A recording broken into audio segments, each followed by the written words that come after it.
the President General Ohaneze Ndị Igbo, Chief Dr. Emmanuel Iwanyanwu, aha ejeje Mbah, Your Excellencies, our royal fathers that are here, distinguished ladies and gentlemen, because of time, I'm going to also ask that I stand on the well-established protocols by the previous speakers. I am indeed honored to welcome you all to Enugu today on this occasion of the World Igbo Day for 2023. I am most excited to see this turnout of our brightest and best, from our honored royal fathers to our eminent spiritual fathers in the clergy, and of course, my fellow governors, and Ndị Igbo niile, whether here or following us virtually as it's normal nowadays. Our famous son, Chinua Achebe, once said in his bestseller book, Things Fall Apart, and I quote, "A man who calls his kinsmen to a feast does not do so to save them from starving. They have food in their own homes. When we gather together in the moonlight, village ground, it is not because of the moon. Every man can see it in his own compound. We come together because it is good for kinsmen to do so." And so it is that we, the Igbo, kith and kin, have once again gathered here to interact and reason together. I must quickly commend the choice of Enugu for this event. As we all know, Enugu has played a central and consequential role in the history of not only the Igbo, but indeed the history of Nigeria. Firstly, Enugu came into being in the early 1900s when coal was discovered around it. Enugu also became the administrative center of the southern province in the 1929. Consequently, it became the capital of the eastern region, what encompassed today Enugu, Anambra, Ebonyi, Imo, Bayelsa, Abia, Rivers, Akwa Ibom, Cross River. After the Civil War, it remained the capital of the current Southeast states, then called East Central states. These essentially reconfirm its positioning as a political homeland of Ndị Igbo. In this light, and I'm also very pleased to hear that the chairman, the President General for Ohaneze Ndị Igbo, has just confirmed here to us today that a Hall of Fame is going to be built here in Enugu to honor our past hero. I think this is a heritage and a value that we must cherish, and I'm glad that this decision was made.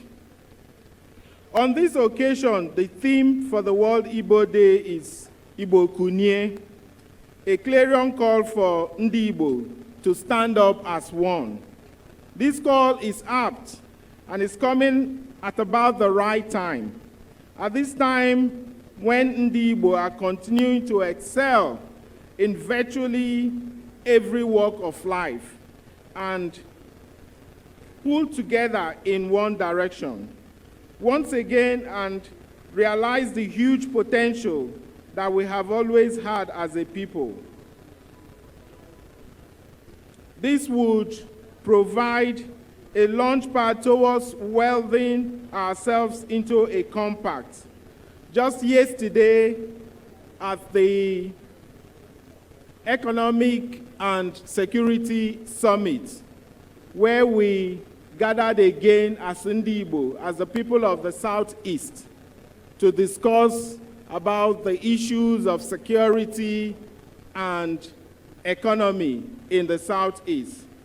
The idea of taking advantage of the Southeast state as a single unit was mooted.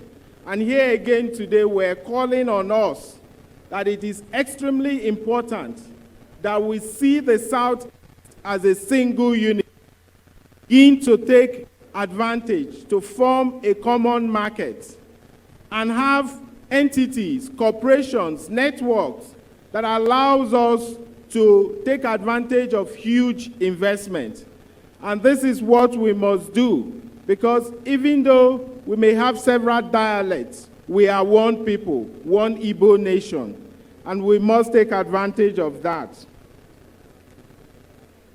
The Igbo Day concept aligns with the resurgency in moves for improved unity and collaboration among Igbo. Some months ago, the Southeast Governors Forum held its maiden meeting in Enugu, where a number of landmark declarations were made. In addition, just today, the Igbo Security Economic Summit was concluded in Owerri, Imo State. These developments continue to strengthen our position as a people. Hopefully, this strengthening and consolidation will find expression in the area of our politics and encourage us to emulate our great forebears by building strong bridges with other ethnic blocs across the country, whenever it's in our best interest to do so. In my view, such handshakes across the Niger would be a sign of strength and not weakness. This welcome trend and this event, as well as others like it, will ultimately help us build capacity, which we can channel back to our homeland in the Southeast in many areas where there is room for improvement. For me, this event is unique in that it reminds us why we, Ndi Igbo, by focusing on the things that unite us, colorful culture and tradition. While there are many reasons for sober discourse in Igbo land at the moment, it is also important to remember that it is not all doom and gloom. That while we still have so much to work on and repair, there is still plenty to be proud about being Igbo. There are things that will continue to boost our self-belief, believe in Igbos and Igbo land, and will ultimately find expression in more tangible areas like our economy, through economic growth, and ultimately in increased appreciation of the need for peace and tranquility in our Igbo. Culture is also inextricably linked with societal values. Thus, as we put our culture in focus with events such as we are concluding today, we're sure to experience salutary impact on the strength and relevance of our value systems, which recently appear more and more to be in need of a boost. Finally, culture, as we have seen in many other parts of the world, can constitute an economic asset, even to the point of becoming a foreign exchange earner for the owners of the culture in question. Countries like India, Egypt, entertain millions of visitors annually to cultural sites like the Taj Mahal and the pyramids, respectively. Who says our culture cannot be elevated to such heights? with increasing development in the concept. Even the World Igbo Day become a tourist attraction to Ndi Igbo at home and abroad, as well as their friends and well-wishers across the world. Given the events so far, it's obvious to me that this episode has been a resounding success. On the strength of this, one can expect that the next episode will reach even a new height in attendance, splendor, and overall impact. Now that the event has ended, let me join you all, especially those of you who may be visiting Enugu for the first time, to relax and spend the rest of your weekend here so that you can have the opportunity to fully enjoy the hospitality for which Enugu is known. Once again, it is a pleasure hosting you. Thanks for coming, and I wish you Godspeed as you journey home after this event.